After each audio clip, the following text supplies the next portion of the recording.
As the night falls and the darkness creeps in, the world around us changes. Shadows seem to grow longer and the silence becomes deafening. But what happens when the silence is broken by the sound of footsteps that don't belong to anyone you know? What happens when you hear a whisper in your ear but there's no one there? Welcome to our world of horror, where the unknown is the only certainty and fear is the only emotion. Brace yourself, because the journey we're about to take is not for the faint of heart. The Catacombs of Paris, a labyrinth of tunnels stretching beneath the streets of the city, are known for their haunting history. The underground network was created in the 18th century, and it served as a place to store the remains of Parisians after the cemeteries became overcrowded.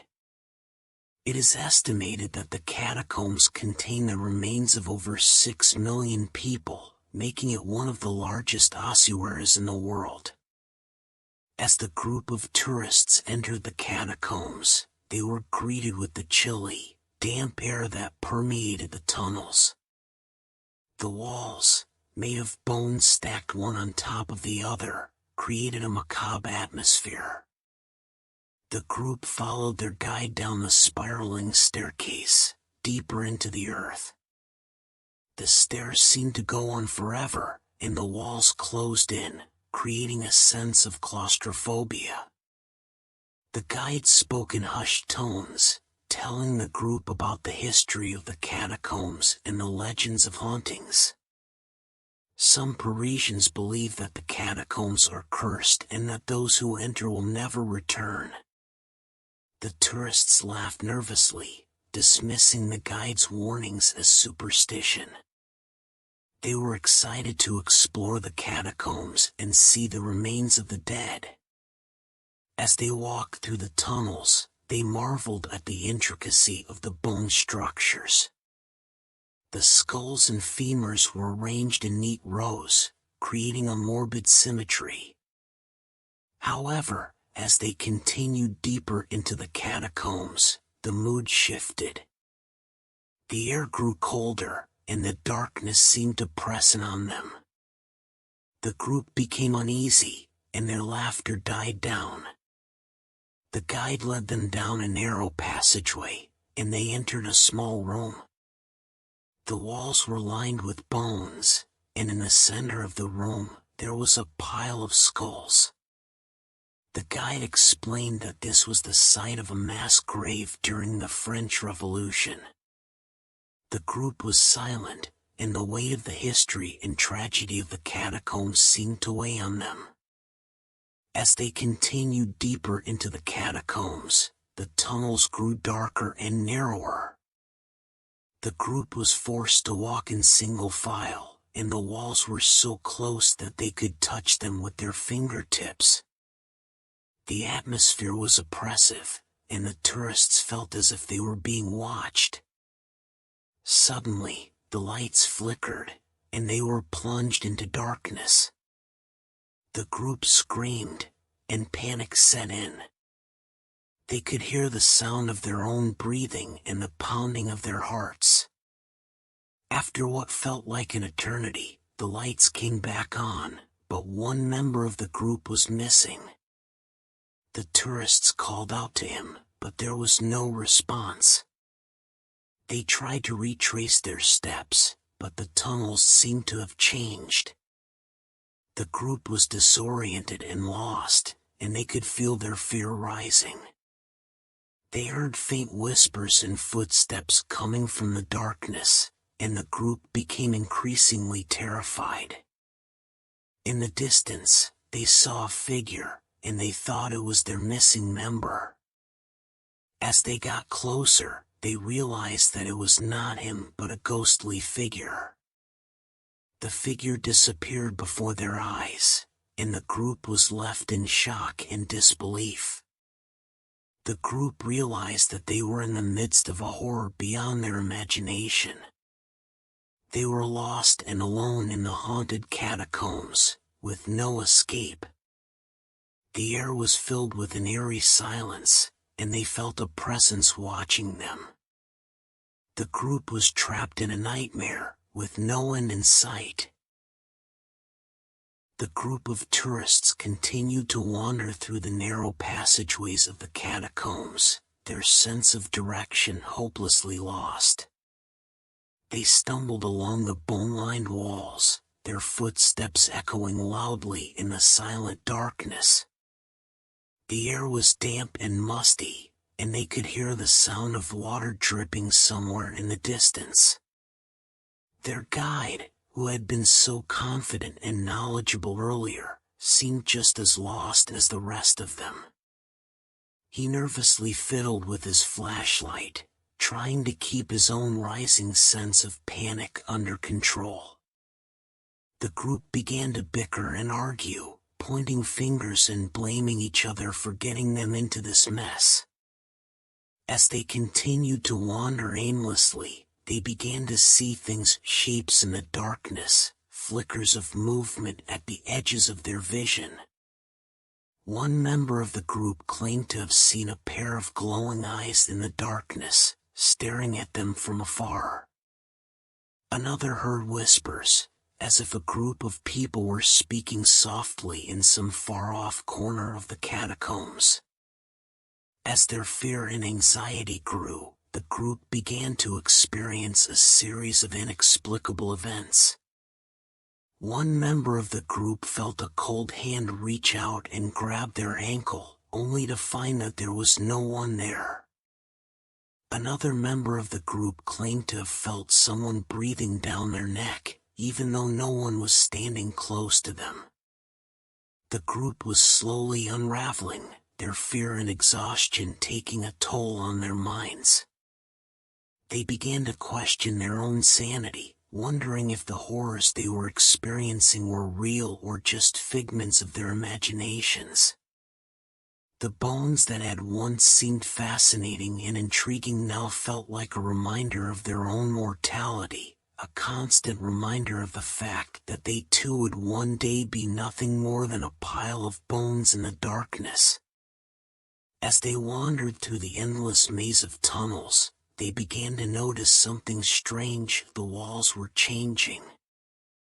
The once neatly stacked bones were now twisted and jumbled, as if rearranged by some unseen force. The walls themselves seemed to be closing in, the passageways growing narrower and more claustrophobic.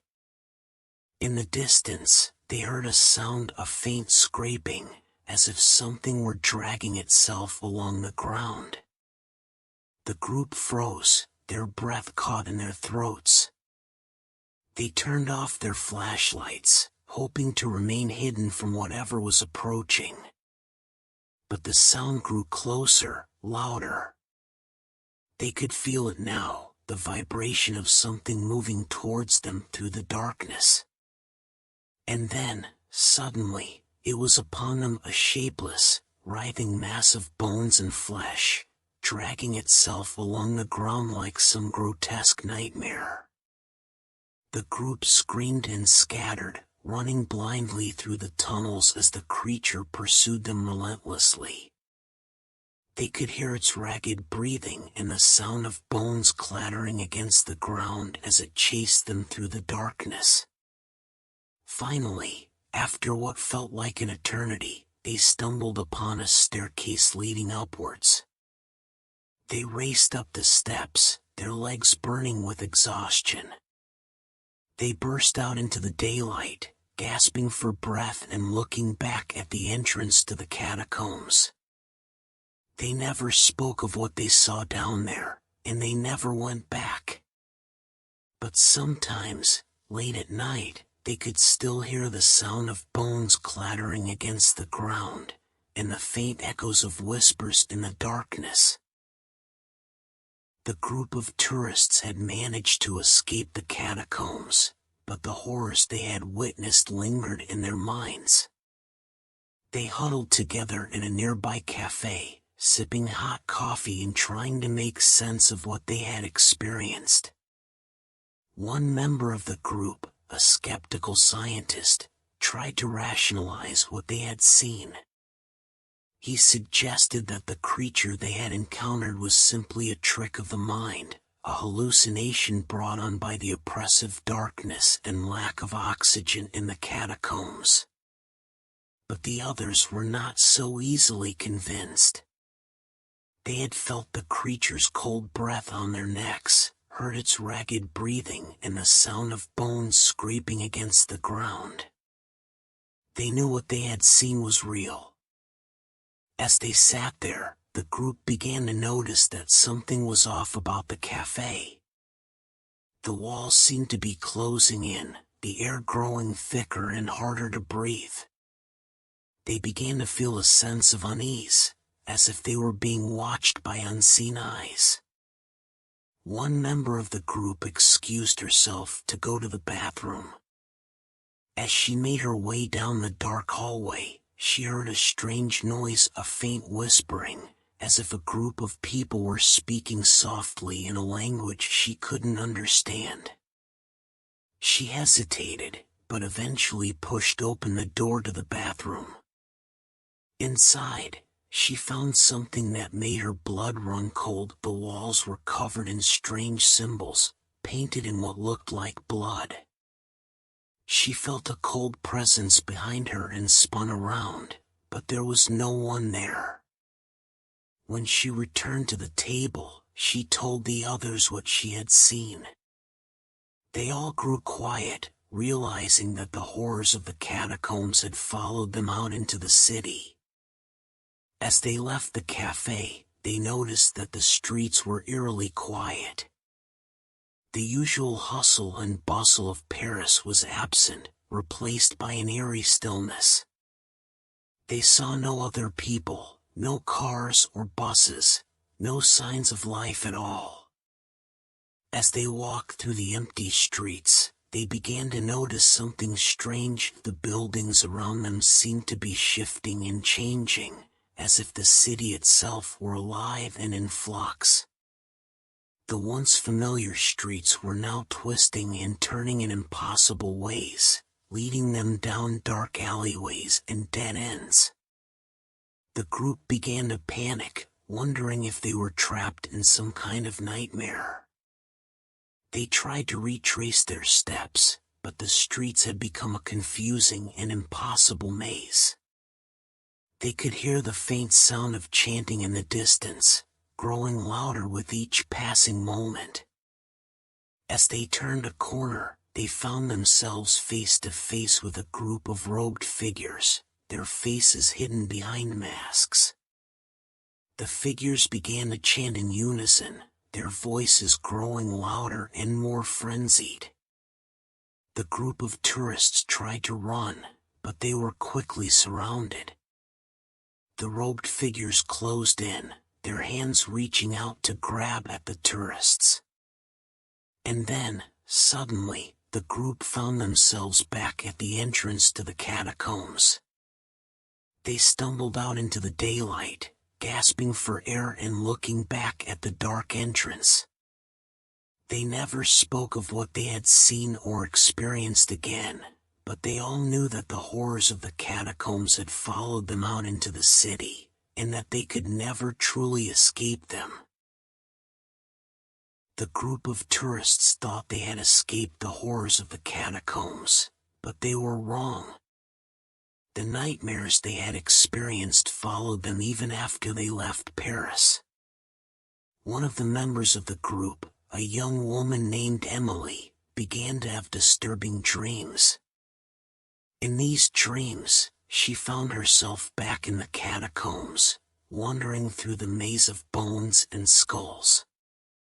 In her dreams, she heard the same chilling whispers she had heard in the cafe, and saw the same strange symbols etched into the walls.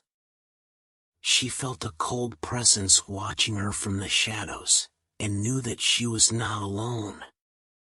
She tried to tell the others about her dreams, but they brushed her off, thinking she was just imagining things. But the dreams continued, night after night, until Emily could no longer tell what was real and what was just a nightmare. One day, While on a trip to the local market, Emily saw something that made her blood run cold. In one of the stalls, she saw a necklace made of bones, the same kind of bones she had seen in the catacombs. She tried to run, but found that she couldn't move. She was frozen in place, as if some unseen force was holding her in place. The vendor looked up at her with a sinister smile, and she knew that he was not a normal market vendor. The other members of the group began to notice that Emily was acting strange. She was jumpy and nervous, always looking over her shoulder as if someone was following her. They tried to reassure her that everything was okay, but Emily knew that the nightmares were real, and that the horrors of the catacombs were following her even now. One night, as the group was getting ready for bed in their hotel room, they heard a faint scratching at the door. They assumed it was just a stray cat or dog, but when they opened the door, they found something far more sinister. Standing in the hallway was a figure wrapped in bandages, its eyes glowing with an otherworldly light. The group tried to slam the door shut, but the figure was too strong. It pushed its way into the room, reaching out with its skeletal hands. The group tried to fight back, but they were no match for the creature's supernatural strength. Emily was the first to fall, her body crumpling to the ground as the creature's bony fingers wrapped around her throat. The others fled, running through the darkened streets of Paris as fast as they could. But they knew that the creature was still following them, its unearthly moans echoing through the night. In the end, only one member of the group made it out of Paris alive. He never spoke of the horrors he had witnessed, but he knew that the catacombs of Paris were a place best left undisturbed. The sole survivor of the catacombs nightmare returned to his hometown, haunted by the memories of the catacombs of Paris. He tried to forget what he had experienced, but the nightmares followed him wherever he went. Every night he would wake up in a cold sweat, reliving the terror of the catacombs. He saw the same bone-chilling symbols etched into his walls, heard the same whispers in his ear, and felt the same cold presence watching him from the shadows. He tried to seek help from a therapist, but even they couldn't explain the nightmares that he was having. They prescribed him medication to help him sleep, but it only made the nightmares worse. He became obsessed with the catacombs, spending every waking moment researching the history and legends surrounding the Parisian labyrinth. He even contacted other survivors of catacomb tours, hoping to find someone who had experienced the same things he had. But no one had ever seen the strange symbols or heard the whispers. No one had encountered the spectral figure that had haunted the group in the hotel room.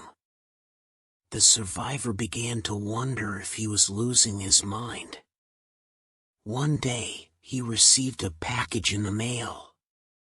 It was a small box, wrapped in brown paper, with no return address. When he opened it, he found a bone necklace, similar to the one he had seen in the market in Paris. He tried to throw it away, but it always found its way back to him.